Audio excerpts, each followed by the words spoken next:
प्रश्नावली 7.2 इसमें पहला क्वेश्चन है integration of 2x upon 1 plus x square d x. इन सभी प्रश्नों को प्रतिस्थापन विधि द्वारा हल करना है और ये पूरा का पूरा प्रतिस्थापन विधि अवकलन पर आधारित होता है। जब आपको अवकलन पूरा बढ़िया से आता रहेगा तो बहुत आसानी से ये सब क्वेश्चंस कर लेंगे।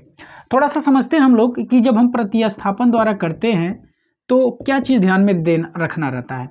तो प्रतिस्थापन द्वारा जब भी हल करना होता है तो इस बात का ध्यान रखना होता है कि ऐसा कौन सा पार्ट है जिसको अगर कुछ मान लें और उसका अवकलन करने पर वहाँ पे उपस्थित हो वो चीज़। जैसे यहाँ पे देखिए, यहाँ पे लिखा है 1 प्लस एक्स स्क्वायर। अगर हम इस पार्ट को t मान लें तो इसका डिफ्रेंशिएशन करने पर 2x आ जाएगा। इसका मतलब क्या हुआ कि हमको लोगों को इस चीज़ को t मानना पड़ेगा, और जब इस चीज़ को t मानेंगे तो जिस भी चीज़ को t माना जाता है प्रतिस्थापन द्वारा वाले में उसका तुरंत अवकलन किया जाता है। और जब तुरंत अवकलन करेंगे तो जो अवकलन करने पर आ रहा है वो चीज़ वहाँ पे दिख जाएगा। अगर दिख जा रहा है तो समझ लीजिए कि ये प्रतिस्थापन द्वारा क्वेश्चन सॉल्व हो रहा है।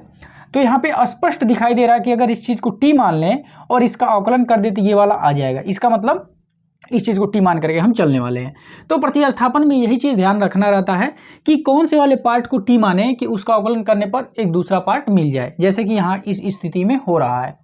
तो पहला तो पहचान ये है। दूसरा पहचान आप प्रतिस्थापन द्वारा में ये कर सकते हैं कि देखें कि जो हमारा दिया गया प्रश्न है वह अपने फंडामेंटल रूप में है कि नहीं, अपने मूल रूप में है कि नहीं। जैसे अगर ऐसा एग्जाम्पल दिया रहे आपको, ऐसे साइन एक्स इंटू में कास और यहाँ पे कॉस एक्स डी एक्स ऐसा करके रहे, तो यहाँ पे देखने से ही स्पष्ट हो रहा है कि कास का एंगल यहाँ पे क्या बन रहा है, कॉस एक्स बन रहा है। जबकि हम लोग जितना भी फार्मूले पढ़े हैं वहाँ पर कभी भी एंगल में कास एक्स नहीं दिया था। इसका मतलब क्या हुआ कि ये अपने मूल रूप में नहीं है। तो जो चीज़ें अपने मूल रूप में नहीं होती है उसी चीज़ को t मानना होता है, तो वो भी आपका प्रतिस्थापन द्वारा क्वेश्चन सॉल्व हो जाता है। तो पहचान यही है दो। आई बात समझ में?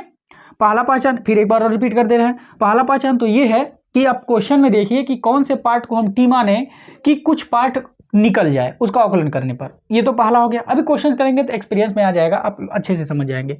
दूसरा क्या है पहचान कि देखिए जो भी आपको जिसका भी इंटीग्रेशन करना है, जिस भी फलन का इंटीग्रेशन करना है, उसका ऐसा कौन सा पार्ट है जो अपने मूल रूप में नहीं है। तो जो पार्ट उसके मूल रूप में नहीं होगा, यहाँ पे मूल रूप से मतलब है अपने फार्मूले पे सेट जो नहीं होगा उससे है, ठीक है। तो जो चीज़ें अपने मूल रूप में नहीं है उसी चीज़ को t मानेंगे तब आपका क्वेश्चन सॉल्व हो जाएगा। इसका मतलब उसको प्रतिस्थापन द्वारा हल करना है। तो ये दो पहचान है। तो यहाँ पे एक क्वेश्चन दिया है, ये पहला ही क्वेश्चन है, इंटीग्रेशन ऑफ, इसको बढ़िया से लिख देते हैं और फिर इस चीज़ को करते हैं। अभी अच्छे से आपको और समझ में आने लगेगा जैसे जैसे क्वेश्चन सॉल्व करेंगे। 2x upon 1 plus x square d x, इसको हल करते हैं। तो 2x upon 1 plus x square d x, यहाँ पे देखने से ये स्पष्ट हो रहा है कि 1 प्लस एक्स स्क्वायर को अगर t माने तो इसका डिफ्रेंशिएशन करने पर ये 2x आ जाएगा। इसका मतलब क्या हुआ कि हम लोग समझ गए कि यहाँ पे क्या करना है। तो माना 1 प्लस एक्स स्क्वायर बराबर t। अब इसका डिफ्रेंशिएशन जिसको भी ये बात याद रख लीजिएगा, नोट, इंटीग्रेशन में जब भी किसी को t माना जाता है तुरंत ही उसका डिफ्रेंशिएशन किया जाता है। इस बात को काट फान के रख लीजिए, नोट कर लीजिएगा। तो ये माना 1 प्लस एक्स स्क्वायर बराबर t। किसी किसी केस में ऐसा होता है कि t नहीं माना जाता है, केवल रिप्लेस कर दिया जाता है, तो वो समझने वाली बात है। लेकिन ज़्यादा लगभग 90 से 98% केस में पूरा का पूरा t माना जाता है, तो तुरंत उसका डिफ्रेंशिएशन किया जाता है। तो जैसे आएगा आगे हम लोग देखते रहेंगे। तो 1 प्लस एक्स स्क्वायर बराबर t है, तो इसका तुरंत डिफ्रेंशिएशन करेंगे, एक का डिफ्रेंशिएशन 0 और एक्स स्क्वायर का करेंगे तो 2x और फिर dx बराबर t का करेंगे तो dt हो जाएगा।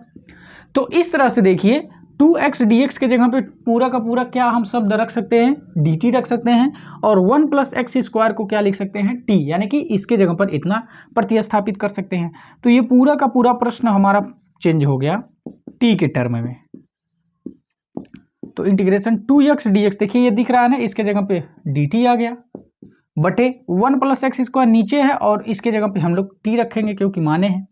अब ये 1/t है, 1/t का इंटीग्रेशन होगा log of t plus c। जानते हैं हम लोग कि इंटीग्रेशन 1/x dx होता है, तो ये आता है log of mod x plus c। तो उसी बेस पर ही हो गया। अब यहाँ पे लास्ट में क्या करते क्या है कि जो t का मान जो माने रहते हैं उसको तुरंत प्रतिस्थापित कर देते हैं लास्ट में जब आंसर लिखना होता तब। तो अब यहाँ पे आंसर लिखना है तो यहाँ पे प्रतिस्थापित कर देंगे। तो 1 + x² टी के जगह पे रख दिए प्लस सी, यही हो जाएगा आंसर।